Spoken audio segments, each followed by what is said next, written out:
30억이면 거의 공짜야. 돈 많이 벌었다면서 역시 나밖에 없지?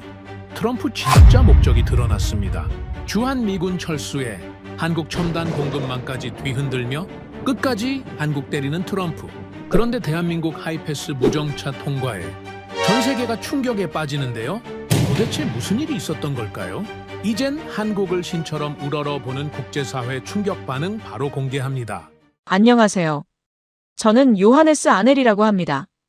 덴마크 코펜하겐에 본부를 둔 국제해운기구 비상대응본부에서 일하고 있죠.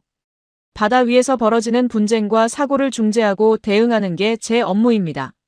소말리아 해적이 인도양을 휘젓던 시절에도 수에즈 운하가 초대형 컨테이너선 한 척에 막혀버렸을 때도 저는 이 자리에 있었거든요.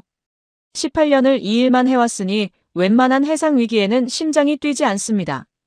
아니, 뛰지 않는다고 생각했습니다. 그런데 며칠 전 한국 유조선 호르무즈 해협 사건은 지금 생각해도 충격입니다. 본부장님, 이란 혁명수비대 쾌속정 12척이 호르무즈 해협 입구를 완전히 봉쇄했습니다. 한국이 걸렸어요. 화면을 봤습니다. 좁디 좁은 해협 위로 이란 군함들이 부채꼴 대형으로 펼쳐져 있었고 그 한가운데에 한국 국적 초대형 유조선 한 척이 꼼짝 못하고 떠 있었습니다. 30만 톤급 원유를 가득 실은 채로요.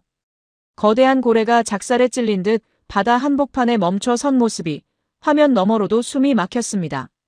그런데 더욱 충격적인 사실은 이란 측의 공식 요구 사항이었죠. 읽는 순간 눈을 의심했습니다. 30억 달러. 한화로 약 4조 원이었습니다. 명분은 두 가지였죠. 과거 한국이 동결했던 이란 자금에 대한 보상이 하나, 호르무즈 해협 환경 보호를 위한 특별 통행료가 또 하나. 이 두 가지를 합산해서 30억 달러를 즉시 지불하라는 겁니다. 불응할 경우 유조선을 납포하겠다고요. 18년 동안 이 일을 해왔지만 국가 단위로 이렇게 노골적인 해상 갈취를 벌이는 건 처음이었습니다. 통행료라는 이름을 붙여놨지만 본질은 인질극이었죠. 이란도 바보가 아니었어요. 한국이 부자 나라에다가 북한과 대치 중인 상황을 적극 이용한 거죠. 자국 안보가 총각이니 압박하면 돈을 내놓을 거라는 생각 말이죠. 그런데 문제는 이란만이 아니었습니다. 워싱턴 쪽 소식이 들어온 건 그로부터 2시간 뒤였습니다. 저는 미 국무부의 오래된 외교 채널을 갖고 있었는데 그날따라 연락이 빗발쳤거든요. 백악관이 완전히 뒤집어졌다는 겁니다. 그리고 그 소용돌이의 한가운데에 있던 인물이 제가 학회에서 몇 차례 만난 적 있는 마이클 하트먼 교수였습니다. 마이클 교수.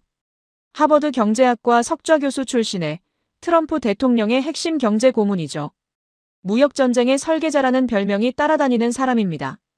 그가 전해준 백악관 내부 상황은 이랬습니다. 트럼프 대통령이 집무실 책상을 주먹으로 내리치며 소리를 질렀다고 합니다. 동맹의 보호비는 공짜가 아니야. 한국이 도움을 원하면 내게 와서 부탁을 해. 90분이다. 90분 안에 내 조건을 수용하지 않으면 한미 FTA 파기급 제재를 걸겠어. 여러분, 이 상황이 어떤 그림인지 보이시나요? 한쪽에서는 이란이 30억 달러를 내놓으라며 유조선의 목줄을 쥐고 있고 반대쪽에서는 세계 최강국이자 가장 가까운 동맹이어야 할 미국이 오히려 한국의 등에 칼을 들이대고 있는 겁니다. 도와주기는커녕 이 위기를 지렛대 삼아 자기 몫을 뜯어내겠다는 거죠. 축구로 치면 상대팀에게 페널티킥을 허용한 순간 우리 편 골키퍼가 장갑을 벗고 관중석으로 올라가 버린 격이었습니다. 사면초가. 저는 이 동양의 고사성어를 그날 처음으로 실감했습니다. 마이클 교수는 전화 너머로 담담하게 말했습니다. 요하네스, 냉정하게 보자고. 한국은 자원이라곤 눈 씻고 찾아봐도 없는 나라야. 석유 한 방울 나지 않는 주제에 세계 5번째 에너지 소비국이라고. 호르무즈 해협이 막히면 한국 전체 에너지 수입의 거의 절반이 증발하는 거야. 이건 체스가 아니라 산수 문제지. 답이 정해져 있어. 그의 목소리에는 동정도, 걱정도, 흥분도 없었습니다. 수술대 위에 올라온 환자의 엑스레이를 보면서 고개를 젓는 외과 의사 같았죠. 이미 결론이 난 진단서를 읽어주는 것처럼 한국의 항복은 시간 문제라는 투였습니다. 솔직히 말하면 저도 다르게 생각하지 않았습니다. 그날 제 모니터에는 세계 주요 언론의 속보가 폭포처럼 쏟아지고 있었거든요. 논조는 놀라울 정도로 한 방향이었습니다. 한국의 에너지 안보 체계는 냉전 시대에나 통하던 구시대적 유물이라는 것. 해상 수송로 하나에 국가 경제 전체를 걸어놓은 허약한 구조라는 것. 한국은 곧 에너지 대란으로 산업이 멈추고 최악의 경우 국가부도 위기에 직면할 것이라는 분석들이었죠.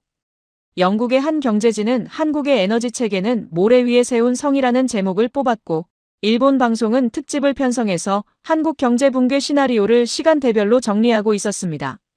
한국산 반도체 대체 공급선까지 짚어가며 마치 이미 끝난 나라의 부검을 하는 것 같더군요.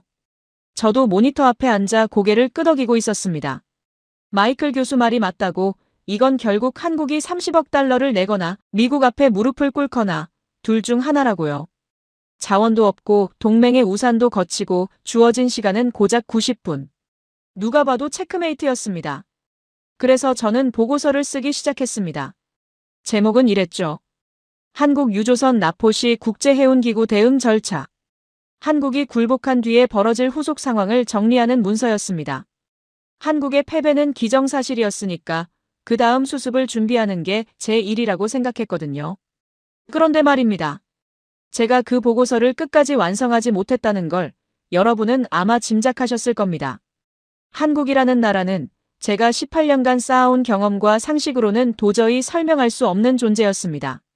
그리고 그걸 깨닫는 데 하루가 걸리지 않았죠. 지금부터 들려드릴 이야기는 30억 달러짜리 청구서를 들이밀었던 자들이 어떻게 스스로 그 종이를 찢어버리게 되었는지, 그리고 세계가 조롱했던 그 작은 나라가 어떻게 판 전체를 뒤엎어버렸는지에 관한 것입니다. 저 요하네스 아넬이 두 눈으로 직접 지켜본 일입니다. 마이클 교수에게서 다시 연락이 온 건 그로부터 불과 4시간 뒤였습니다. 요하네스, 나 서울로 간다.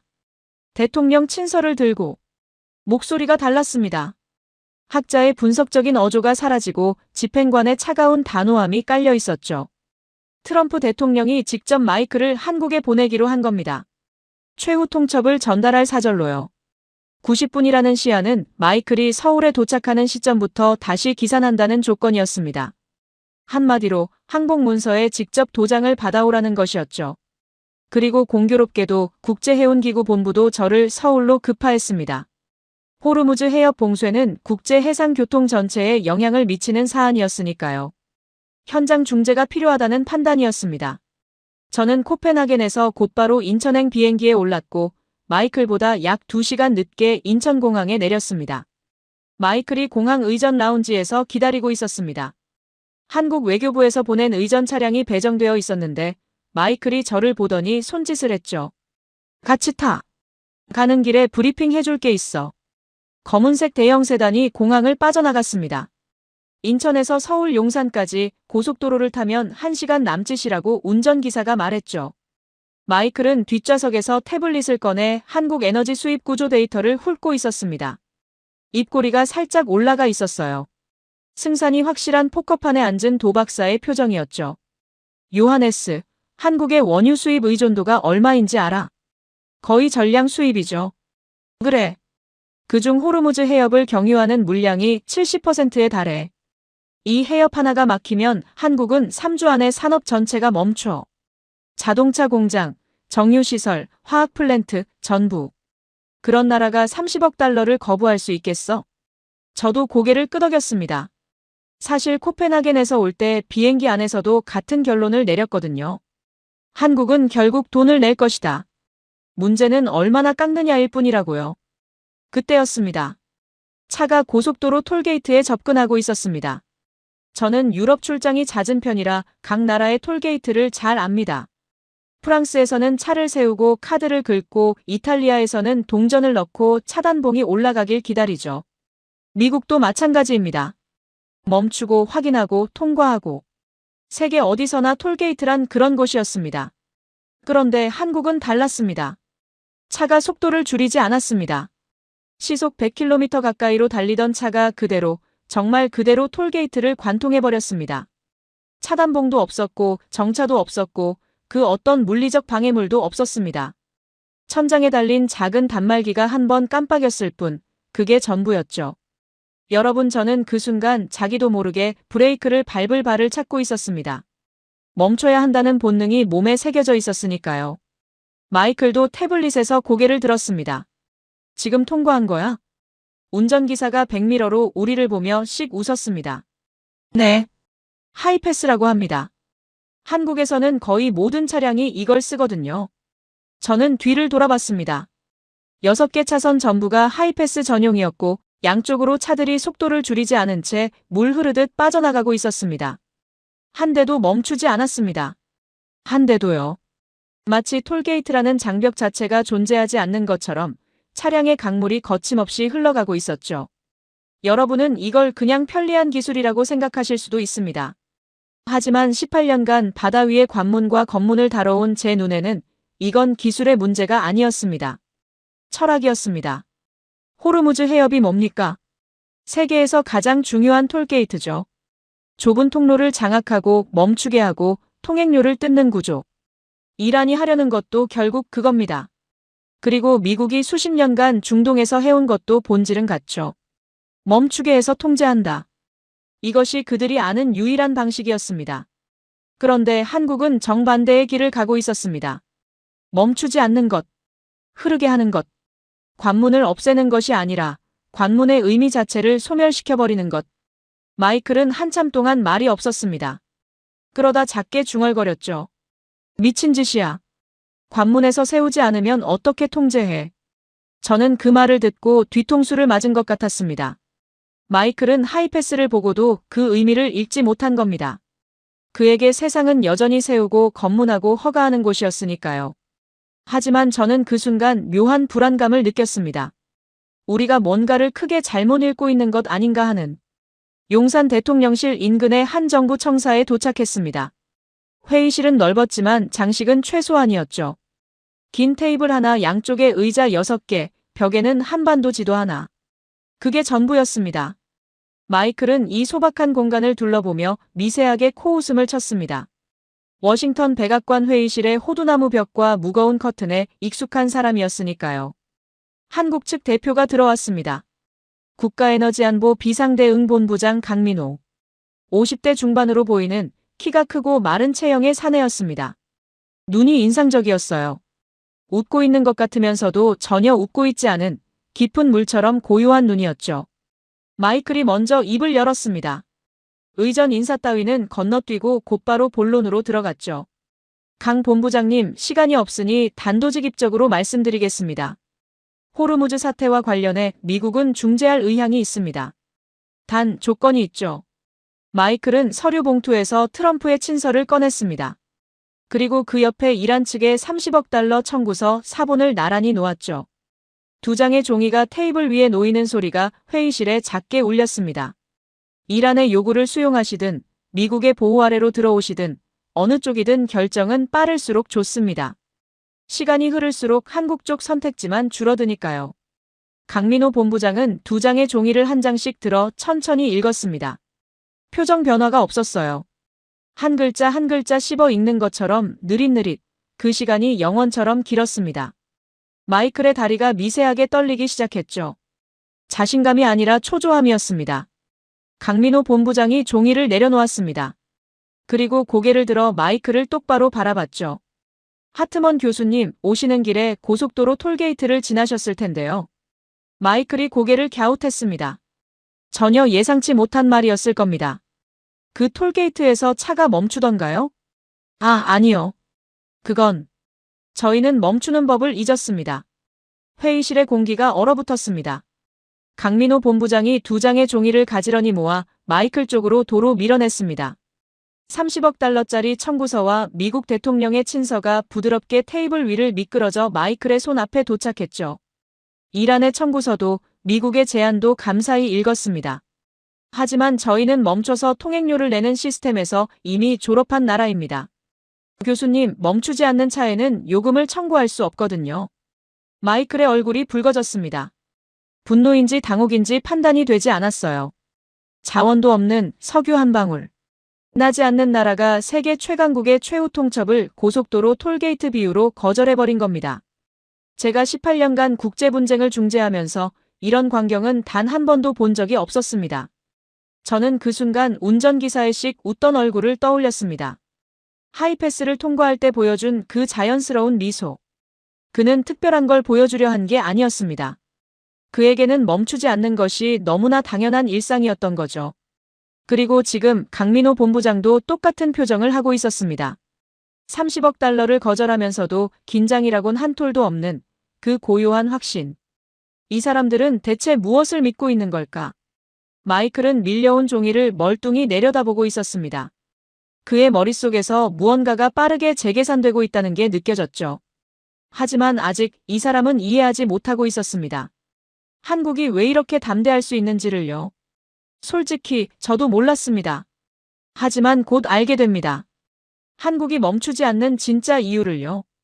강민호 본부장이 30억 달러를 거절한 그 다음 날 세계가 불타기 시작했습니다. 이란 혁명수비대가 호르무즈 해협을 완전 봉쇄한 겁니다. 단순한 위협이 아니었습니다. 기뢰 부설함 3척이 해협 중앙수로에 기뢰를 투하했고 쾌속정 20여 척이 양쪽 수로 입구를 틀어막았죠. 인공위성 사진으로 본 그 광경은 마치 좁은 병목의 주둥이를 코르크 마개로 틀어막은 것 같았습니다. 세계 원유 수송량의 3분의 1이 통과하는 그 병목을요. 유가가 미쳤습니다. 봉쇄 소식이 전해진 지 2시간 만에 브렌트유가 배럴당 140달러를 돌파했고 4시간 뒤에는 170달러를 찍었습니다. 뉴욕 증시는 개장과 동시에 서킷 브레이커가 발동했죠. 런던, 프랑크푸르트, 도쿄, 전 세계 주요 증시가 연쇄적으로 무너졌습니다. 2008년 금융위기 이후 최악의 하루라는 말이 시시각각 속보로 올라왔어요. 저는 서울 시내 호텔에 임시 지휘소를 차리고 코펜하겐 본부와 실시간으로 교신하고 있었습니다. 안데르센 부본부장이 화상통화 너머로 소리를 질렀죠. 본부장님, 지중해 전역의 유조선들이 회항하고 있습니다. 일본 선사 3곳이 자국 선단 전량 철수를 선언했고 노르웨이 최대 해운사도 아라비아해 진입을 전면 중단했습니다. 화면에 떠오르는 선박 추적 데이터를 봤습니다. 호르무즈 해협으로 향하던 수백 척의 점들이 일제히 방향을 틀고 있었어요. 마치 뜨거운 냄비에 손을 대었다가 반사적으로 움츠러드는 것처럼 세계의 해운이 공포에 질려 도망치고 있었습니다. 미국은 어떻게 했을까요? 마이클이 알려줬습니다. 그는 강민호 본부장에게 거절당한 뒤에도 서울에 머물고 있었거든요. 워싱턴의 지시를 기다리면서 매일 저와 호텔 로비에서 만나 상황을 교환했죠. 제호 함대가 5만 만에 집결 중이야. 항공모함 2척, 이지스 구축함 6척, 핵잠수함은 수량 미공개. 하지만 마이클이 말을 끊었습니다. 그 짧은 침묵에 모든 것이 담겨 있었죠. 기뢰야. 문제는 기뢰라고. 이란이 깔아놓은 기뢰밭을 뚫으려면 소해 작전이 필요한데 최소 2~3주가 걸려. 그 사이에 기뢰 한 발이라도 항모 근처에서 터지면 이건 전면전이 되는 거야. 대통령이 그 리스크를 감수할 수 없다고 했어. 세계 최강의 군사력. 항공모함 전단. 핵잠수함. 그 모든 것이 해협바닥에 깔린 기뢰 몇백 발 앞에서 발이 묶인 겁니다. 여러분, 이게 말이 됩니까? 수천억 달러짜리 최첨단 함대가 냉전시대의 원시적인 무기한테 멈춰 선 거예요. 멈춘다. 또 멈추는 겁니다. 이 세계의 강자들은 전부 무언가 앞에서 멈춰 서는 것밖에 모르는 것 같았습니다. 이틀째 되던 날 저녁, 저는 호텔방에서 나와 서울 거리를 걸었습니다. 좀 걸으면서 머리를 식히고 싶었거든요. 호르무즈 봉쇄 이틀째, 유가 폭등, 글로벌 물류 마비. 유럽에서는 이미 주유소에 긴 줄이 늘어서기 시작했다는 뉴스가 올라오고 있었고, 도쿄에서는 정유사 주가가 반토막 나면서 긴급 정부 대책회의가 소집되었다는 보도가 쏟아지고 있었습니다. 그래서 저는 서울도 아수라장일 거라고 생각했습니다. 사재기가 벌어지고 주유소마다 차량이 줄을 서고 시민들의 얼굴에 공포가 서려 있을 거라고요. 거리에 나서자마자 고개를 갸웃했습니다. 한 번 더 둘러보고 다시 갸웃했죠. 강남 한복판이었습니다. 밤 10시가 넘은 시각이었어요. 카페마다 불이 환하게 켜져 있었고 안쪽을 보니 젊은이들이 노트북을 펼쳐놓고 일을 하고 있었습니다. 어떤 테이블에서는 화상회의를 하고 있었고 어떤 이는 이어폰을 꽂고 코드를 짜고 있었죠. 편의점에서는 학생들이 삼각김밥을 사들고 웃으며 나왔고 거리의 치킨 가게에서는 배달 오토바이가 분주하게 드나들고 있었습니다. 사재기는 없었습니다. 공포도 없었습니다. 호르무즈 해협이 막혔다는 사실을 모르는 것처럼, 아니, 알면서도 전혀 개의치 않는 것처럼 서울은 평소와 다름없이 돌아가고 있었습니다. 도대체 뭡니까 이게? 마이클에게 전화를 걸었습니다. 그도 호텔 근처를 산책하고 있었더군요. 마이클, 지금 거리에 있어? 응. 명동 쪽인데. 혹시 시민들 표정이 어때? 잠시 침묵이 흘렀습니다. 마이클이 헛웃음을 터뜨렸죠. 이 사람들 겁이 없는 거야. 뭔가를 아는 거야. 나 지금 길거리 포장마차 앞을 지나왔는데 아저씨들이 소주잔을 기울이면서 축구 이야기를 하고 있어. 축구 이야기를. 육아가 배럴당 $170를 찍었는데 그의 목소리에 처음으로 당혹감이 섞여 있었습니다. 마이클 하트먼. 하버드에서 20년간 국제경제를 가르치고 세계 각국의 위기 상황을 분석해온 사람이 서울의 밤거리에서 길을 잃은 겁니다. 데이터로는 설명되지 않는 현상 앞에서요. 그날 밤 저는 호텔방에서 잠을 이루지 못하고 코펜하겐 본부의 해상교통 모니터링 시스템에 접속했습니다. 호르무즈 해협 일대의 실시간 선박 위치를 확인하려던 거였죠. 전 세계 선박들이 해협에서 빠져나간 상태였습니다. 아라비아해 전체가 텅 비어 있었어요. 마치 전쟁 직전의 무인지대처럼요. 그런데 이상한 점이 하나 있었습니다. 해협에서 약 200캐리 떨어진 오만만 남쪽 해역에 선박 군집이 하나 남아 있었습니다. 다른 모든 선박이 도망친 바다 위에 15척 남짓의 점들이 일정한 간격으로 줄지어 대기하고 있었죠. 저는 선박 식별 신호를 확인했습니다. 전부 한국 국적선이었습니다. 유조선, LNG 운반선, 컨테이너선. 한국해양수산부 소속 해양경비함 2척이 호위하고 있었고 이 함대는 도망치지도 전진하지도 않은 채 완벽한 대형을 유지하며 바다 한복판에 정지해 있었습니다. 그것만이 아니었습니다. 이 선박들 사이에서 정체불명의 암호화 통신이 지속적으로 오가고 있었습니다. 코펜하겐 본부의 통신 분석팀이 해독을 시도했지만 실패했죠. 군사용도 아니고 국제표준 해상통신 프로토콜도 아닌 완전히 독자적인 체계로 암호화된 신호였습니다. 안데르센에게 연락했습니다. 이 선박들이 대체 뭘 하고 있는 건지 파악이 되나? 아니요. 통신 내용 해독 불가입니다. 다만 한 가지 특이한 점은 이 15척의 배치 간격이 정확히 동일하다는 겁니다. 편차가 거의 0에 가까워요. 사람이 수동으로 조종해서 나올 수 있는 정밀도가 아닙니다. 저는 모니터를 뚫어져라 바라봤습니다. 텅 빈 바다 위에 점 15개가 미동도 없이 일렬로 박혀 있었어요. 도망친 것도 아니고 봉쇄에 돌입한 것도 아니고 그냥 거기에 있었습니다. 마치 무언가를 기다리는 것처럼. 아니, 무언가가 시작되기를 기다리는 것처럼. 여러분, 전쟁에서 가장 무서운 건 소리 지르며 달려오는 적이 아닙니다. 아무 말 없이 서 있는 적입니다. 왜 서 있는지 모르니까요. 뭘 갖고 있는지 모르니까요. 일본 선사들은 비명을 지르며 도망쳤고 유럽 해운사들은 보험사에 매달려 울었고 미국 함대는 기뢰밭 앞에서 발을 동동 구르고 있었습니다. 한국만 조용했습니다. 기괴할 정도로 조용했습니다. 서울거리의 카페에서 노트북을 두드리던 청년들처럼 포장마차에서 소주를 기울이던 아저씨들처럼 호르무즈 앞바다의 한국 선단도 세상이 무너지고 있다는 사실에 전혀 동요하지 않았습니다. 카페의 청년도 바다 위의 선단도 어제 회의실에서 $30억 밀어낸 강민호 본부장도 전부 같은 표정이었습니다. 멈추지 않는 자들의 고요. 저는 그제야 등줄기가 서늘해지기 시작했습니다. 한국이라는 나라가 무모한 배짱으로 허세를 부리는 게 아닐 수도 있겠다는 생각이 처음으로 머리를 스쳤거든요. 이 나라는 뭔가를 알고 있었습니다. 우리가 모르는 뭔가를요. 강민호 본부장에게서 연락이 온 건 봉쇄 3일째 아침이었습니다. 요하네스 본부장님, 하트먼 교수님과 함께 울산에 좀 다녀오시겠습니까? 울산. 한국 남동쪽에 있는 산업도시라는 건 알고 있었지만 왜 이 위기 상황에 거길 가야 하는지는 이해가 되지 않았죠. 마이클도 마찬가지였습니다. 전화를 받고 나서 저에게 투덜거렸거든요. 협상 테이블에 앉아야 할 시간에 공장 견학을 시켜준다고. 이건 모욕이야. 하지만 우리 둘 다 갔습니다. 솔직히 말하면 거절할 이유가 없었거든요. 워싱턴에서는 추가 지시가 없었고 코펜하겐 본부에서도 현장 정보를 더 수집하라는 지시였으니까요.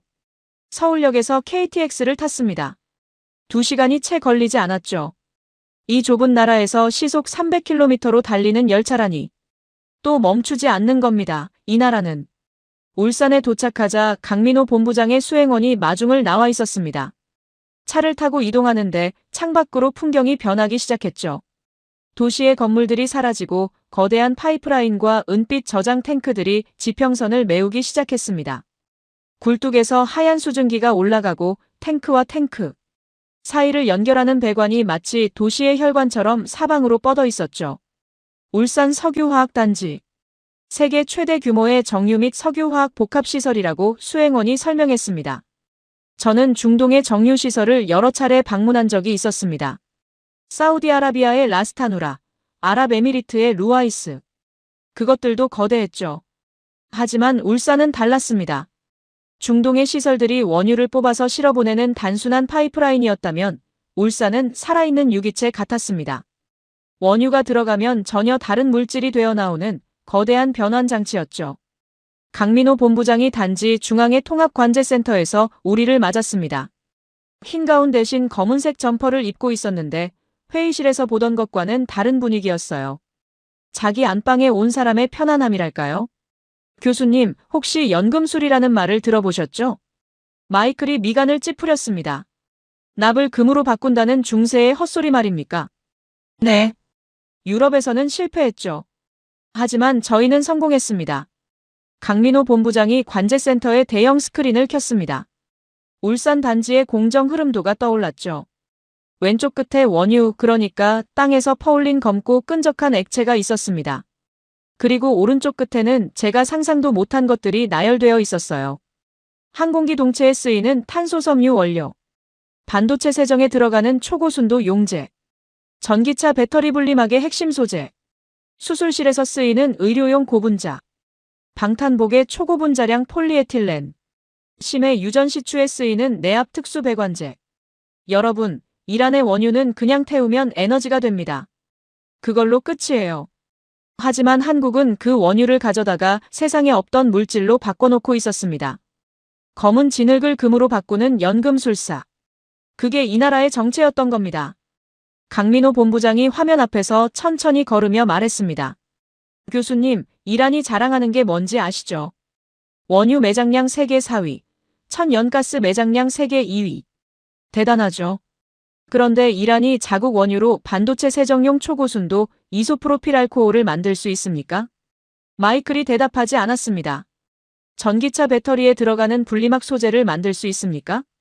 바이오 의약품 포장에 쓰이는 의료용 특수 필름을 생산할 수 있습니까? 침묵이 이어졌죠. 못합니다. 세계에서 이걸 이 순도, 이 규모로 할 수 있는 나라는 사실상 한국밖에 없거든요. 강민호 본부장이 화면을 전환했습니다. 세계 지도 위에 붉은 선들이 울산에서 사방으로 뻗어나가는 그래픽이었죠. 미국 동부의 자동차 공장으로, 독일의 제약사로, 일본의 전자부품 업체로, 대만의 반도체 팹으로. 울산에서 만들어진 소재들이 전 세계 첨단 산업의 혈관 속으로 흘러들어가고 있었습니다. 이란이 해협을 막으면 이란의 원유는 항구에서 썩습니다. 팔 곳이 없으니까요. 하지만 교수님, 저희가 공장을 세우면 어떤 일이 벌어지는지 아십니까? 강민호 본부장이 마이크를 똑바로 바라봤습니다. 미국 텍사스의 전기차 공장이 멈춥니다. 배터리 분리막이 없으니까요. 대만의 반도체 팹이 멈춥니다. 세정 용제가 없으니까요. 독일의 바이엘 제약 공장이 멈춥니다. 의약품 원료가 없으니까요. 전 세계 첨단 산업이 석기 시대로 돌아가는 겁니다. 이란의 원유가 없어서가 아니라 한국의 정제 기술이 없어서요. 저는 그 순간 의자에서 일어설 뻔했습니다. 머릿속에서 퍼즐 조각들이 맞춰지는 소리가 들렸거든요. 한국은 자원이 없습니다. 석유 한 방울 나지 않죠. 그래서 세상은 이 나라를 에너지 빈국이라고 불렀습니다. 마이클도 그랬고 세계 언론도 그랬고 솔직히 저도 그랬습니다. 하지만 그건 완전히 잘못된 진단이었던 겁니다. 한국은 에너지 수입국이 아니었습니다. 이 나라는 전 세계 에너지의 부가가치 창출자였습니다. 원유라는 원시적 자원을 대체 불가능한 첨단 소재로 변환하는 유일무이한 변환기. 석유가 없기에 오히려 석유를 다루는 기술에 미친 듯이 집착해온 겁니다. 자원이 없다는 약점이 이 나라를 세계 산업 공급망의 심장부로 만든 거예요. 역설이었죠. 완벽한 역설. 마이클의 얼굴을 봤습니다. 하얗게 질려 있었어요. 하버드 경제학과 석좌 교수의 체면 같은 건 이미 사라져 있었죠. 그의 입술이 떨리고 있었습니다. 그러면 이란이 해협을 막아서 손해를 보는 건 이란 자신이죠. 원유를 캐놓고도 팔지 못하니까요. 그리고 미국도요. 미국 산업에 한국산 소재가 얼마나 들어가는지 교수님이 저보다 더 잘 아실 텐데요. 마이클이 고개를 떨궜습니다. 그가 만지작거리던 태블릿 화면에 미국 산업부의 공급망 의존도 보고서가 떠 있었는데 그걸 슬그머니 뒤집어 엎는 게 보였습니다. 아마 그 보고서에 한국산 소재 의존도가 적혀 있었겠죠.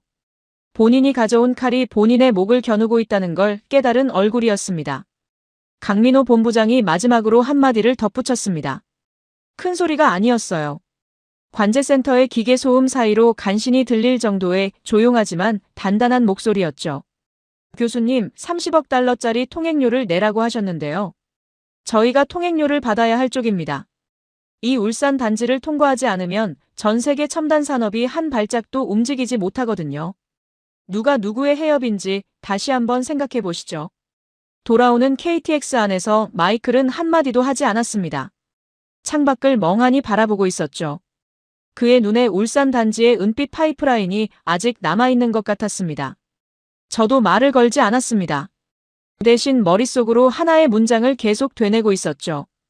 이 나라는 석유가 없는 것이 아니었다. 석유보다 더 강력한 무기를 만들고 있었다. 코펜하겐의 제 서랍 속에는 아직도 미완성인 보고서가 들어 있었습니다. 한국 유조선 나포시 국제해운기구 대응 절차. 그 보고서를 완성할 일은 영영 없을 거라는 확신이 울산에서 돌아오는 기차 안에서 처음으로 들었습니다. 울산에서 돌아온 다음 날 워싱턴에서 마이클에게 전화가 왔습니다. 트럼프 대통령이 직접 통화를 요청한 거였죠. 저는 옆방에 있었는데 벽이 얇아서 마이클 쪽 목소리가 들렸습니다. 아니, 마이클 목소리는 거의 안 들렸고 수화기 너머로 터져나오는 트럼프의 고함만 들렸다는 게 정확하겠네요.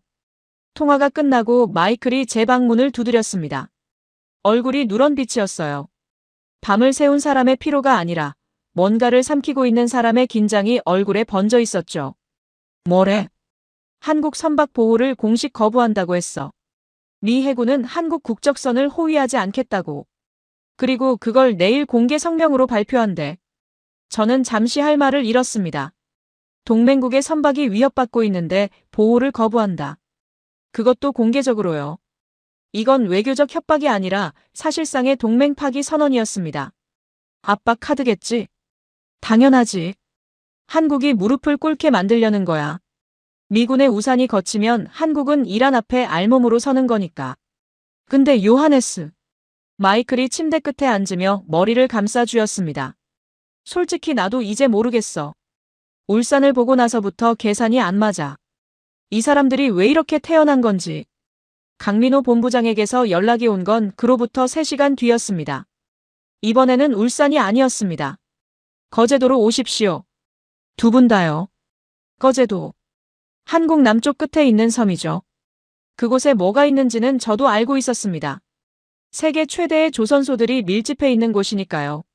하지만 조선소를 왜 지금 보여주려는 건지 의도를 읽을 수가 없었습니다. 배를 잘 만든다는 걸 자랑하려는 걸까? 이 상황에서 헬기를 탔습니다. 서울에서 거제까지 약 1시간. 창밖으로 한반도의 남쪽 해안선이 펼쳐졌고 크고 작은 섬들 사이로 푸른 바다가 반짝이고 있었습니다. 평화로운 풍경이었죠.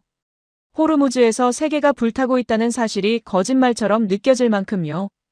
거제도 조선소에 내리자 강민호 본부장이 기다리고 있었습니다. 그런데 옆에 군복 차림의 인물이 한 명 서 있었어요. 해군 소장 계급장을 달고 있었는데 강민호 본부장이 소개했습니다. 해군 특수전사령부 부사령관 박정수 소장입니다. 박정수 소장. 50대 초반으로 보이는 다부진 체격의 군인이었습니다. 악수를 하는데 손이 돌처럼 단단했어요. 인사는 짧았고 눈빛은 날카로웠지만 적대적이지는 않았습니다. 자기 할 일이 명확한 사람 특유의 간결함이었죠. 우리는 조선소 안쪽으로 이동했습니다. 일반 관람구역이 아니었어요. 보안 검색을 2차례 통과하고 지하 통로를 따라 걸었습니다. 콘크리트 벽이 점점 두꺼워지고 공기에서 바닷물 냄새가 진해졌죠. 지하 도크였습니다. 일반 조선소와 완전히 분리된 해수면 아래에 건설된 비밀 건조 시설이었어요. 도크의 조명이 켜지는 순간 마이클이 걸음을 멈췄습니다. 물속에 잠겨 있는 것이 보였거든요. 검은색이었습니다. 길이가 15m 정도 되는 유선형의 물체. 잠수함이라고 하기엔 너무 작았고 어뢰라고 하기엔 너무 컸습니다. 표면에 이음새가 없었어요. 마치 하나의 금속 덩어리를 통째로 깎아낸 것처럼 매끄러웠죠. 조종석도 없었습니다. 창문도 해치도 인간이 탑승할 수 있는 흔적이 전혀 없었어요. 박정수 소장이 입을 열었습니다. 자율주행 무인 잠수정 해룡입니다. 세계 최초의 완전 자율 기동형 수중 무인 전투 체계죠. 여러분, 저는 해상 안전을 다루는 사람입니다.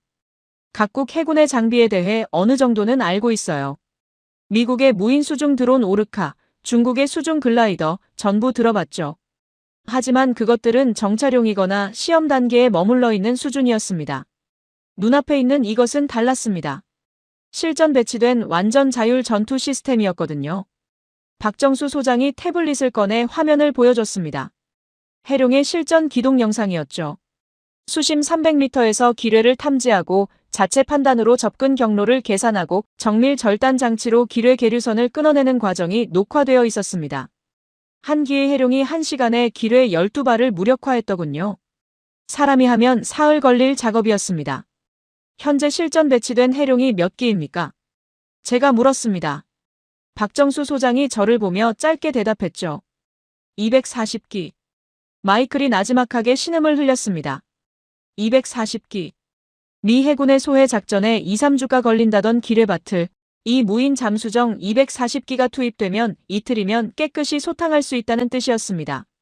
하지만 강민호 본부장의 발표는 거기서 끝나지 않았습니다. 그가 우리를 도크 옆에 지휘 통제실로 안내했거든요. 대형 스크린 3면이 벽을 메우고 있었고 화면마다 위성 영상이 실시간으로 흘러가고 있었습니다. K해양위성 네트워크입니다. 강민호 본부장이 화면을 가리키며 말했습니다. 적어도 군집 위성 36기로 구성된 독자 해양 감시 체계죠. 미국의 GPS나 군사 위성에 의존하지 않습니다. 주파수도 다르고 암호화 체계도 독자 개발입니다. 화면에 호르무즈 해협이 떠올랐습니다. 이란 해안선을 따라 붉은 점들이 찍혀 있었죠. 미사일 기지, 레이더 시설, 쾌속정 거점. 전부 좌표가 소수점 6자리까지 표시되어 있었습니다. 이란 혁명수비대의 대한 미사일 기지 좌표를 실시간으로 추적하고 있습니다. 현재 이란 측 미사일의 발사 준비 상태, 연료 주입 여부, 발사대 각도까지 파악하고 있죠. 마이클이 화면에 다가갔습니다. 손이 떨리고 있었어요. 이걸 이란 측에 통보한 겁니까? 네. 어젯밤에요. 이란 혁명수비대 사령관에게 직통 채널로 좌표 목록을 전송했습니다. 저희가 당신들의 모든 기지를 보고 있다고. 발사 버튼에 손을 올리는 순간 저희가 먼저 알게 될 거라고. 회의실이 조용해졌습니다. 기계 소음만 낮게 울리고 있었죠. 이란 측 반응은? 제가 물었습니다. 강민호 본부장이 고개를 살짝 기울이며 답했어요. 아직 공식 답변은 없습니다. 하지만 봉쇄 선언 이후 처음으로 쾌속정 4척이 초계 진영에서 이탈해 항구로 복귀했습니다. 그때 박정수 소장이 한 발짝 앞으로 나왔습니다. 하트먼 교수님, 한 가지 더 말씀드릴 게 있습니다. 그가 화면을 전환했습니다. 호르무즈 해협 수중 지형도가 떠올랐고 그 위에 삼각형 아이콘 수십 개가 깜빡이고 있었죠. 미 제호함대가 오만만에 도착하기 2주 전부터 해룡 40기가 이미 호르무즈 해협 수중에 전개되어 있었습니다. 이란이 기뢰를 깔기 전에 저희가 먼저 해저 지형을 스캔했고 기뢰 부설 좌표를 사전에 특정한 겁니다.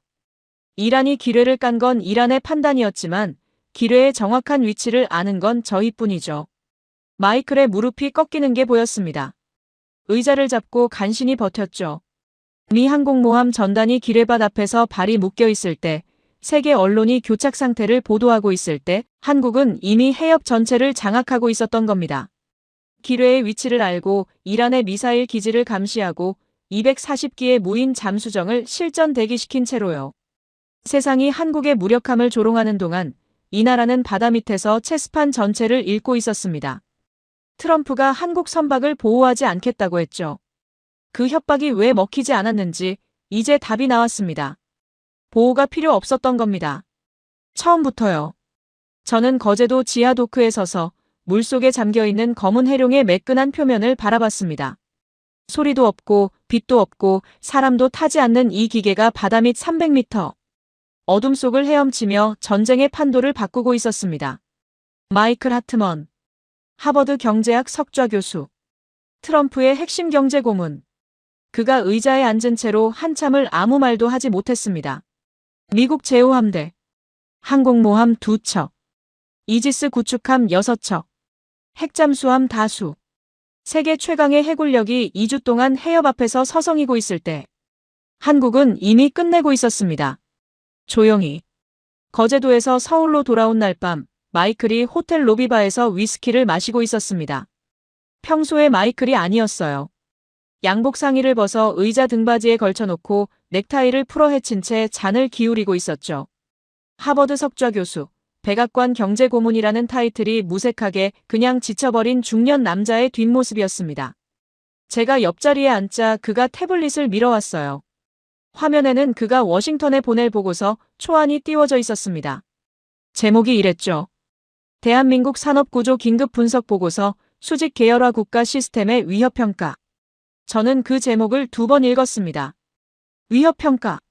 마이클은 한국을 더 이상 구제 대상이나 압박 대상으로 보고 있지 않았습니다.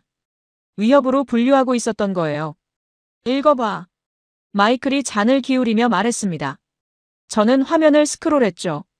보고서의 첫 단락에 이렇게 적혀 있었습니다. 대한민국은 단순한 국가가 아니다.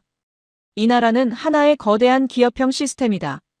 그 아래로 마이클이 서울과 울산과 거제를 돌며 확인한 데이터가 빼곡히 정리되어 있었죠. 반도체. 세계 메모리 반도체 시장 점유율 60% 이상. 조선. 세계 고부가 가치 선박 수주량 1위. LNG 운반선 시장 점유율 70%. 철강. 세계 최고 품질의 자동차용 강판과 조선용 후판 생산국. 정유 및 석유화학. 세계 최대 규모의 단일 정유 단지 보유. IT. 세계 최고 수준의 오지 통신망과 데이터 센터 인프라. 방위산업. 자율주행 무인 잠수정. 독자 위성 네트워크. 차세대 전투체계. 마이클이 빈잔을 내려놓으며 말했습니다. 요하네스, 이 목록을 보고 뭐가 떠올라? 삼성이나 현대 같은 대기업 구조 아닌가? 그렇지. 그런데 이건 기업이 아니야. 나라야. 국가 하나가 통째로 수직 계열화되어 있는 거라고. 마이클이 손가락으로 테이블 위에 원을 그렸습니다. 철강이 있으니까 배를 만들어. 배를 만드니까 원유를 실어와. 원유를 실어오니까 정제를 해. 정제를 하니까 화학 소재를 만들어. 화학 소재가 있으니까 반도체 공정에 넣어. 반도체가 나오니까 IT 시스템을 굴려. IT 시스템이 돌아가니까 무인 잠수정을 만들어. 무인 잠수정이 있으니까 바닷길을 지켜. 바닷길을 지키니까 다시 원유를 실어오고. 이 톱니바퀴가 쉬지 않고 돌아가고 있어. 저는 그제야 소름이 돋았습니다. 마이클의 말이 맞았어요. 한국은 산업 하나하나가 독립적으로 강한 게 아니었습니다. 모든 산업이 톱니바퀴처럼 맞물려서 하나의 거대한 기계를 구성하고 있었던 겁니다. 어느 한 톱니를 빼면 기계 전체가 멈추는 그런 구조요. 그런데 문제는 이 기계에 물려있는 게 한국만이 아니라는 거였습니다. 다음 날 아침 상황이 또 한 번 뒤집어졌거든요. 코펜하겐 본부 안데르센에게서 긴급 연락이 왔습니다. 본부장님, 중동에서 이상한 움직임이 포착되고 있습니다. 아랍에미리트가 이란 외교부에 공식 항의서를 발송한 겁니다. 이란의 우방이라 할 수 있는 아랍에미리트가요. 내용은 간단했습니다. 호르무즈 봉쇄를 즉각 해제하라. 그 뒤를 이어서 카타르, 사우디아라비아, 오만, 바레인까지 연쇄적으로 같은 요구를 해왔죠. 이란의 이웃나라들이 이란을 압박하기 시작한 겁니다. 마이클도 이 소식을 듣고 의아해했습니다. 중동 국가들이 왜 한국 편을 들어? 같은 산유국끼리 한통속 아닌가? 강민호 본부장에게 전화를 걸었습니다. 그가 웃으며 대답했죠. 교수님, 두바이 시내를 돌아다녀 보신 적 있으십니까? 몇 번 가봤죠. 그 도시의 지하철 시스템을 누가 만들었는지 아십니까? 교통 관제 시스템, 스마트 신호 체계, 도시 통합 관제 플랫폼. 전부 한국 기업이 시공하고 운영하고 있습니다. 강민호 본부장이 데이터를 하나씩 읊기 시작했습니다. 카타르 루사일 스마트시티. 도시 전체의 에너지 관리, 상수도, 교통, 보안 시스템을 한국 기업이 통합 설계했다고요. 사우디아라비아의 네움 프로젝트. 초대형 미래 도시의 건설과 IT 인프라 핵심 구간에 한국 기술진이 투입되어 있다고요. 아랍에미리트의 바라카 원전. 한국이 설계하고 건설한 원자력 발전소 4기가 아랍에미리트 전력의 4분의 1을 공급하고 있다고요. 교수님, 아랍에미리트 입장에서 생각해보세요. 한국 기술자들이 철수하면 어떻게 됩니까? 마이클이 대답하지 않았습니다. 두바이 지하철이 멈춥니다. 루사일 시의 에너지 관리 시스템이 다운됩니다. 바라카 원전의 전기 유지 보수가 중단되면 전력 공급에 차질이 생기죠. 네온 프로젝트 공정이 중단되면 사우디 왕세자의 핵심 사업이 좌초됩니다. 여러분, 들리시나요? 한국을 막겠다고 해협을 봉쇄한 이란의 이웃 나라들이 오히려 이란에게 봉쇄를 풀라고 압박하고 있었습니다. 한국이 빠지면 자기네 나라가 멈추니까요. 그날 오후 코펜하겐 본부에서 추가 보고가 들어왔습니다. 아랍에미리트 에너지부 장관이 기자회견에서 한 발언이었죠. 한국은 우리의 전략적 파트너입니다. 한국의 기술과 인력이 우리 국가 인프라의 핵심을 구성하고 있습니다. 호르무즈 해협의 불안정은 한국뿐 아니라 이 지역 모든 국가의 생존을 위협하는 행위입니다. 한국의 기술과 인력이 우리 국가 인프라의 핵심을 구성하고 있습니다. 이 한 문장이 전부였어요. 마이클이 보고서에 빨간 밑줄을 그으며 중얼거렸습니다. 총을 한 발도 안 쐈는데 적국의 이웃이 적국을 조이고 있어. 이건 전쟁도 아니고 외교도 아니야. 시스템이야. 시스템이 알아서 작동하고 있는 거라고. 저는 고개를 끄덕였습니다. 마이클의 진단이 정확했거든요. 한국은 이란을 직접 압박하지 않았습니다. 싸우지도 협박하지도 목소리를 높이지도 않았어요. 그냥 자기 자리에 서 있었을 뿐입니다. 그런데 한국이라는 톱니바퀴가 빠질 수도 있다는 가능성만으로 전 세계 시스템이 알아서 한국 편에 줄을 서기 시작한 겁니다. 인천공항의 하이패스가 떠올랐습니다. 멈추지 않는 것, 흐르게 하는 것. 한국이라는 나라의 철학이 고속도로 위에서만 작동하는 게 아니었던 거죠. 세계 경제라는 거대한 고속도로에서도 한국은 멈추지 않는 차였습니다. 그리고 이 차가 멈추면 뒤따르는 수만 대의 차량이 전부 멈추는 겁니다. 마이클이 보고서의 마지막 문단을 다시 읽고 있었습니다. 그가 직접 쓴 결론이었죠. 대한민국은 자원 빈국이라는 전제하에 수립된 모든 기존 분석을 폐기해야 한다. 이 나라는 자원을 보유하지 않음으로써 오히려 전 세계 자원의 최종 변환자이자 글로벌 산업 공급망의 대체 불가능한 핵심 노드가 되었다. 한국을 공격하는 것은 한국 한 나라를 공격하는 것이 아니라 한국에 연결된 전 세계 시스템을 공격하는 것이다. 그가 태블릿을 덮으며 한숨을 쉬었습니다. 요하네스, 나는 이 나라를 무릎 꿇리러 왔어. 그런데 지금 무릎이 꺾이고 있는 건 나야. 저는 아무 말도 하지 않았습니다. 대신 창밖을 봤죠. 서울의 밤이었습니다. 여전히 카페에는 불이 켜져 있었고 배달 오토바이가 골목을 누비고 있었고 지하철역에서는 사람들이 쏟아져 나오고 있었습니다. 멈추지 않는 나라. 이 톱니바퀴는 처음부터 세계를 물리고 있었던 겁니다. 한국이 스스로를 지키기 위해 만든 시스템이 결과적으로 세계가 한국을 지킬 수밖에 없는 구조를 만들어버린 것이죠. 이란은 한국의 유조선을 납포하려 했습니다. 미국은 한국의 팔을 비틀려 했습니다. 그런데 지금 팔이 비틀리고 있는 건 이란이었고 등이 밀리고 있는 건 미국이었습니다. 90분이 거의 다 되어가고 있었습니다. 트럼프가 마이클에게 준 최후 통첩의 시한이요. 마이클이 서울에 도착한 시점부터 다시 기산된 90분. 한국의 항복을 받아오라는 명령의 시한.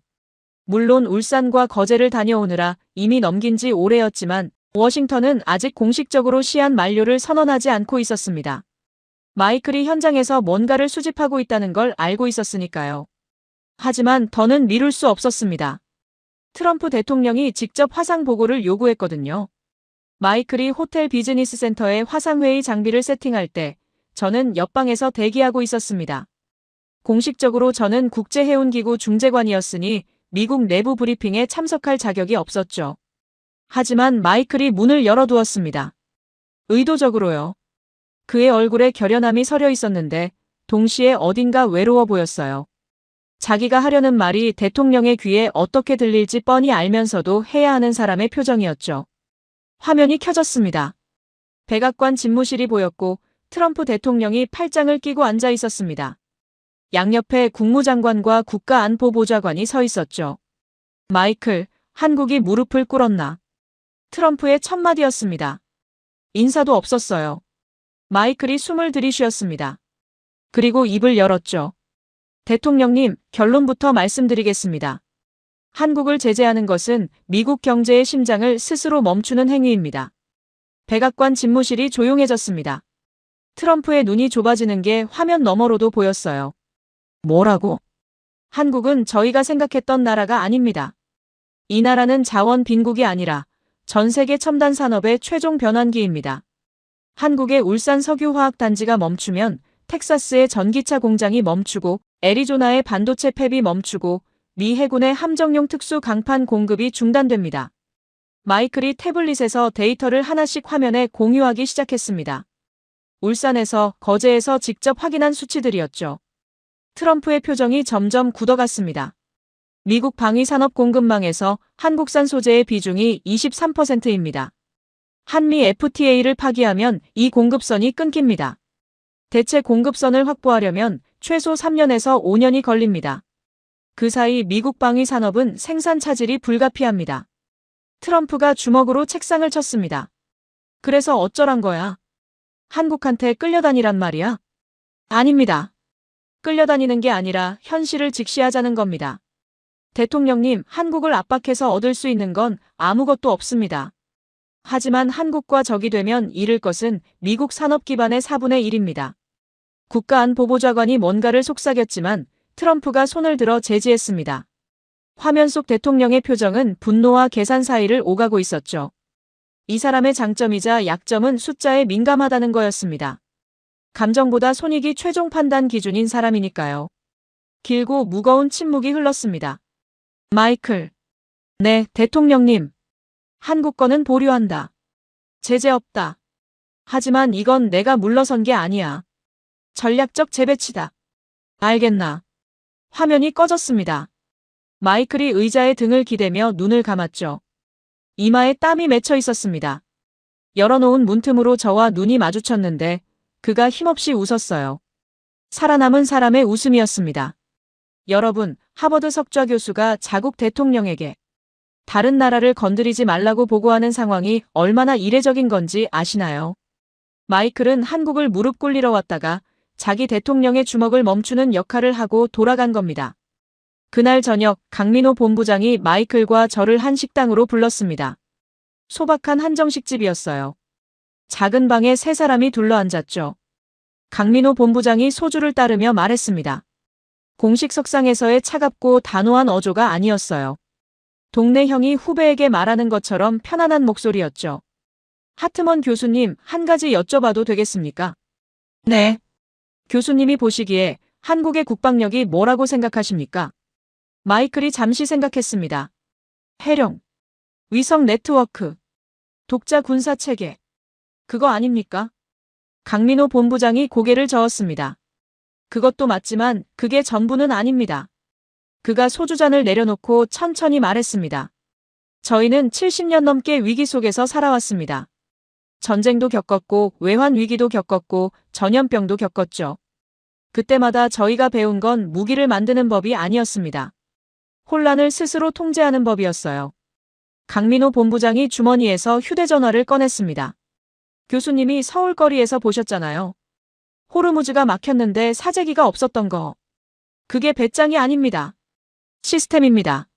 재난 문자가 실시간으로 전 국민에게 갑니다. 석유 비축량이 며칠치인지 정부가 투명하게 공개합니다.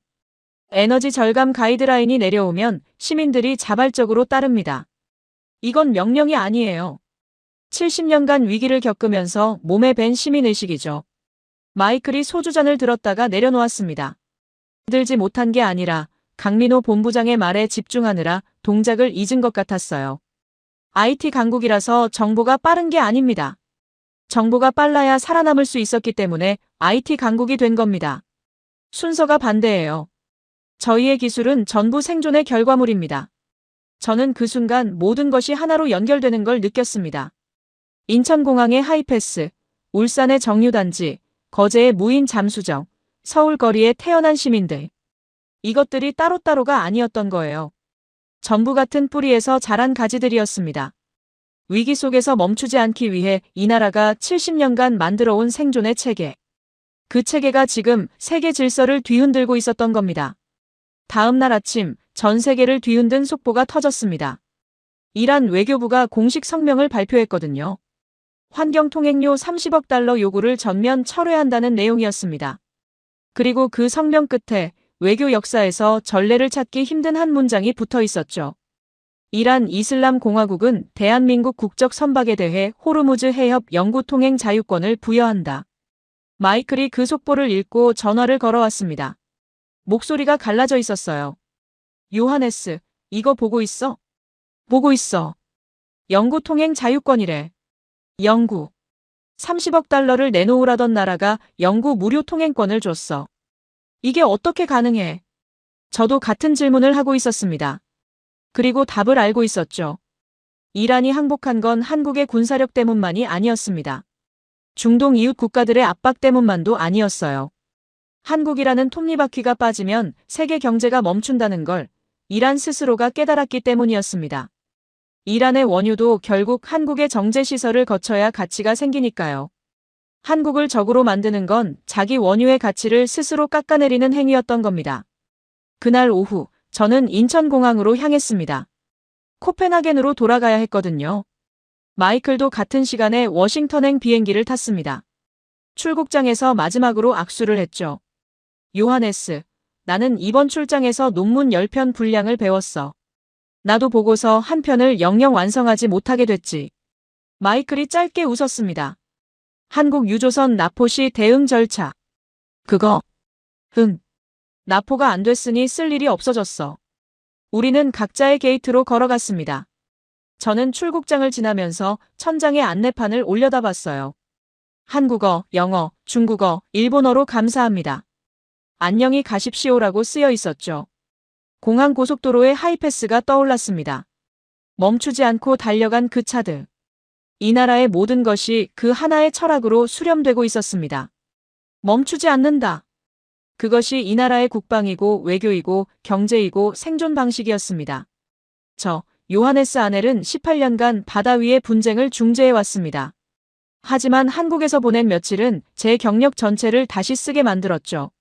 세상은 멈추고 통제하고 검문하는 자가 강자라고 믿어왔습니다. 한국은 그 믿음을 부숴버렸습니다. 멈추지 않는 자가 진짜 강자였습니다. 코펜하겐으로 돌아온 지 이틀 뒤 호르무즈 해협이 열렸습니다. 이란이 봉쇄를 해제한 건 아니었습니다. 정확히 말하면 봉쇄는 그대로였어요. 이란 혁명수비대 쾌속정들은 여전히 해협 양쪽에 포진하고 있었고 기뢰밭도 그대로였죠. 세계 각국의 유조선과 컨테이너선 수십 척이 해협 입구에서 발이 묶인 채 표류하고 있었습니다. 누구도 감히 들어가지 못하고 있었어요. 그런데 그 한복판을 뚫고 지나가는 선단이 있었습니다. 코펜하겐 본부 모니터에서 그 장면을 봤을 때 안데르센 부본부장이 커피잔을 떨어뜨렸습니다. 저도 의자에서 일어섰죠. 태극기였습니다. 한국 국적 유조선 5척, LNG, 운반선 3척, 컨테이너선 4척. 총 12척의 선단이 종대 대형으로 호르무즈 해협 중앙수로를 통과하고 있었습니다. 속도를 줄이지 않았어요. 시속 18노트, 정상항해 속도 그대로였죠. 이란 쾌속정들은 양쪽에 늘어서 있었지만 한 척도 접근하지 않았습니다. 기뢰밭 구간에서는 한국 선단 전방으로 해룡 무인 잠수정들이 수중에서 안전 항로를 실시간으로 스캔하며 길을 열고 있었죠. 위성 화면으로 내려다본 그 광경은 고속도로 톨게이트를 떠올리게 했습니다. 수십 대의 차가 정차해 있는 톨게이트를 하이패스 차량 한 대가 속도를 줄이지 않고 관통하는 것. 정확히 그 모습이었어요. 멈춰선 3개의 선박들 사이로 한국 선단만이 마치 차단봉 따위는 처음부터 존재하지 않았다는 듯 흘러가고 있었습니다. 안데르센이 나직하게 말했습니다. 본부장님, 일본 해운협회에서 긴급 연락이 왔습니다. 한국 선단의 안전 항로 데이터를 공유해달라고요. 유럽 쪽은 영국, 프랑스, 노르웨이 선사들이 이미 한국해양수산부에 공식 요청을 넣었습니다. 한국 선단 뒤를 따라가겠다고요. 여러분, 이 장면이 보이시나요? 불과 며칠 전까지 한국의 에너지 체계를 조롱하던 나라들이 한국의 뒤에 줄을 서고 있었습니다. 한국 경제 붕괴 시나리오를 시간대별로 방송하던 일본이 한국에게 항로를 열어달라고 부탁하고 있었어요. 한국을 모래 위에 세운 성이라 비웃던 영국이 그 성의 문을 두드리고 있었죠. 미 해군 제5함대도 움직였습니다. 항공모함 전단이 한국 선단의 후방 20해리 지점에 위치를 잡았는데 이건 호위가 아니었습니다. 한국 선단이 열어놓은 안전 항로를 따라가기 위한 포지셔닝이었죠. 세계 최강의 해군이 한국 상선단의 뒤를 따라가고 있는 겁니다. 이게 말이 됩니까? 마이클에게서 전화가 온 건 그날 저녁이었습니다. 워싱턴에 돌아간 그가 트럼프에게 최종 보고를 마쳤다고 했죠. 목소리가 한결 가벼웠습니다. 며칠 전 서울에서의 눌린 어깨가 풀린 것 같았어요. 어떻게 됐어? 보고했지. 대통령이 물었어. 한국이 왜 30억을 거부한 건지 이제 이해가 되냐고. 뭐라고 답했는데? 마이클이 잠시 멈추었다가 말했습니다. 이렇게 말했어. 대통령님, 그들은 30억이 없어서 거부한 게 아닙니다. 누구도 한국의 앞길을 막을 수 없다는 것을 보여주기 위해 본보기로 거부한 겁니다. 30억을 냈다면 한국은 돈으로 문제를 해결하는 나라가 됩니다. 하지만 거부함으로써 한국은 세계에 선언한 겁니다. 이 나라를 멈춰 세울 수 있는 관문은 지구상에 존재하지 않는다고요. 트럼프가 뭐래? 한참 동안 아무 말 안 하더니 한마디 했어. 그런 나라는 적으로 두면 안 된다고. 저는 전화를 끊고 창밖을 봤습니다. 코펜하겐의 밤이었어요. 항구의 정박한 배들의 불빛이 어둠 속에서 깜빡이고 있었죠. 그 불빛들 너머로 지구 반대편 호르무즈 해협을 유유히 통과하고 있을 한국 선단의 모습이 겹쳐 보였습니다. 그로부터 몇 달 뒤 마이클 하트먼은 하버드 석좌 교수직과 백악관 고문직을 동시에 내려놓았습니다. 학계에서는 갑작스러운 은퇴라며 술렁였지만 저는 이유를 알고 있었죠. 그는 한국에서 본 것들을 정리하는데 남은 시간을 쓰고 싶었던 겁니다. 1년 뒤 그가 회고록을 보내왔습니다. 출판 전에 제가 먼저 읽어봐 달라면서요. 택배를 뜯는 순간 제목이 눈에 들어왔습니다. 대한민국 누구도 멈춰 세울 수 없는 나라. 밤새 읽었습니다. 320페이지. 하버드 경제학자가 자신의 오만과 무지를 해부하며 한국이라는 나라가 어떻게 자원의 부재를 세계 최강의 무기로 전환했는지를 분석한 책이었죠. 마지막 페이지에 마이클이 손글씨로 메모를 남겨놓았습니다. 요하네스에게. 나는 한국을 무릎 꿇리러 갔다가 내 무릎이 꺾여서 돌아왔네. 그게 내 인생에서 가장 값진 패배였어. 그 회고록은 출간 즉시 뉴욕타임스 논픽션 1위에 올랐고 23개 언어로 번역되었습니다. 유럽 외교과에서는 필독서가 되었고 일본 방위성은 내부 교육 자료로 채택했죠. 한국을 바라보는 세계의 시선이 바뀌기 시작한 겁니다. 조롱의 대상에서 경외의 대상으로. 저도 보고서를 한 편 썼습니다. 코펜하겐 본부기록 보관소에 제출한 공식 문서였죠. 제목은 이랬습니다. 호르무즈 해협 봉쇄 사태 중재 경과 보고서. 사건 경위와 각국 대응을 건조하게 정리한 보고서였지만 맨 마지막에 제 소견을 한 단락 덧붙였습니다. 이번 사태는 군사적 충돌 없이 종결되었다. 이는 특정 국가의 군사력이나 외교력에 의한 것이 아니라 한 국가가 전 세계 산업 공급망에 자신을 대체 불가능한 존재로 각인시킨 결과이다. 대한민국은 멈추지 않음으로써 세계를 멈추게 했고 세계는 대한민국을 멈추지 못하게 함으로써 스스로를 지켰다. 이것이 21세기형 안보의 새로운 정의이다. 가끔 생각합니다. 인천공항에서 서울로 달리던 그 검은 세단 안에서 시속 100km로 톨게이트를 관통하던 그 순간을요. 운전기사가 백미러로 보여준 그 씩 웃는 얼굴을요. 그때 저는 몰랐습니다. 그 하이패스가 단순한 교통기술이 아니라 한 나라의 국가 철학이라는 걸. 멈추지 않는 것, 흐르게 하는 것, 관문의 의미를 소멸시키는 것. 그 철학이 고속도로 위에서도 바다 위에서도 세계 경제의 한복판에서도 어디에서나 똑같이 작동하고 있었다는 걸. 여러분에게 마지막으로 한 가지만 말씀드리겠습니다. 저는 18년간 전 세계의 바다를 다뤄온 사람입니다. 소말리아 해적부터 수에즈 운하 사고까지 바다 위에서 벌어지는 거의 모든 위기를 경험했죠. 그 세월 동안 내린 결론이 하나 있습니다. 대한민국은 세계에서 가장 위험한 나라입니다. 적이 되면 위험하다는 뜻이 아닙니다. 이 나라를 건드리는 순간 건드린 쪽이 스스로 무너지게 설계되어 있다는 뜻입니다. 총을 쏘지 않아도, 목소리를 높이지 않아도 이 나라의 존재 자체가 세계를 움직이는 톱니바퀴의 중심축이니까요. 그리고 가장 놀라운 건요.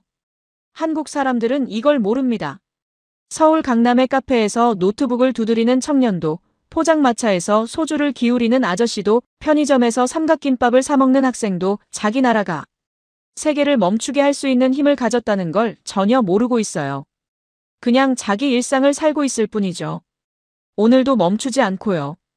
어쩌면 그래서 이 나라가 강한 건지도 모르겠습니다. 자기가 얼마나 강한지 모르는 나라. 그래서 교만하지 않은 나라. 그래서 멈추지 않는 나라. 저 요하네스 아넬이 두 눈으로 직접 지켜본 대한민국은 그런 나라였습니다.